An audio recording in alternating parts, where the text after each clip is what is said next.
वन्यजीवांची पाण्यासाठी वणवण।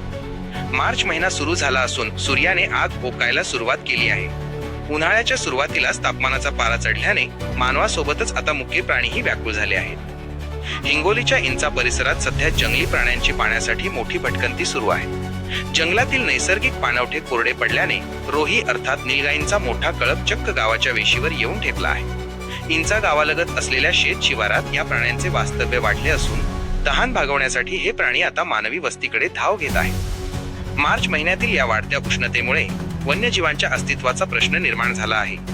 पाणी मिळत नसल्याने हे प्राणी शेतात शिरत असून यामुळे शेतकऱ्यांच्या पिकांचेही नुकसान होण्याची भीती व्यक्त केली जात आहे। मात्र तहानलेल्या या मुक्या जीवांची अवस्था पाहून स्थानिक ग्रामस्थांमध्ये हळहळ व्यक्त होत आहे। खरं तर दरवर्षी उन्हाळ्यात ही परिस्थिती उद्भवते, पण यंदा मार्च मध्येच उन्हाची तीव्रता अधिक असल्याने वन विभागाने याकडे गांभीर्याने पाहणे गरजेचे आहे। या प्राण्यांसाठी जंगलातच कृत्रिम पाणवठे तयार केले जातील का, की या मुक्या जीवांना पाण्यासाठी अशीच वणवण करावी लागेल, हाच खरा प्रश्न आहे।